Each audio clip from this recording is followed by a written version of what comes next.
غزوہ بدر سے ایک شب قبل جو ہے جس صبح جنگ ہوئی ہے اس سے پہلی جو شب ہے اس میں جبکہ دونوں لشکر آمنے سامنے تھے، ایک طرف بے سر و سامان، ہتھیار بھی نہیں ہے، سب کے پاس تلواریں، گنتی کی تلواریں 313، 2 گھوڑے کل، جبکہ وہاں 100 گھوڑوں کا رسالہ ہے اور وہ آہن پوش ہے، غرق آہن، ہر طرح سے مسلح ہو کر 1000 لشکر ہے۔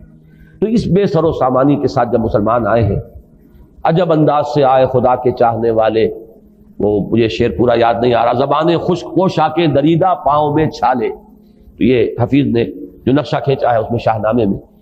اس رات پھر حضور نے نہایت طویل سجدہ کیا ہے۔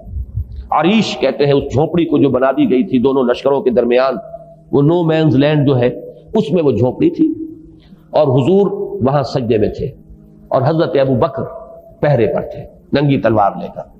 اسی کی طرف اشارہ کیا اقبال نے، ثانی اسلام و غار و بدر و قبر، بدر میں ثانی جو ہے جیسے کہ غار ثور میں حضور اور حضرت ابو بکر صدیق، اور تو کوئی نہیں۔ اسی طرح اس شب حضور سجدے میں ہے اور ننگی تلوار لے کر پہرا دینے والے ابو بکر صدیق ہیں۔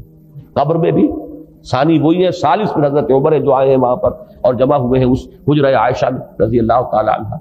اسلام میں حضور سب سے پہلے مسلم ہے، انا اول المسلمین، اور دوسرے مسلمان جو ہے وہ حضرت ابو بکر ہے۔ تو اقبال نے بہت اچھا شعر یہ کہا ہے کہ ہمت او کشت ملت را چو ابر، ثانی اسلام و غار و بدر و قبر۔ تو وہ بدر میں حضرت ابو بکر جو ہے وہ پہرا دے رہے تھے۔ تو حضور نے جب طویل سجدہ کیا ہے اور دعا مانگی ہے تو آخری الفاظ یہ کہے ہیں کہ اللہ اگر یہ 313 کل ہلاک ہو گئے تو پھر قیامت تک تیرا نام لینے والا کوئی نہیں۔ یہ الفاظ بڑے جذبات اور بڑی کوئی کیفیت ہوگی قلب محمدی پر صلی اللہ علیہ وسلم، یہ الفاظ نکلے ہیں۔ تو حضرت ابو بکر نے پھر تسلی دی ہے یہ الفاظ سن کر، حسبک حسبک، حضور بس کیجئے بس کیجئے۔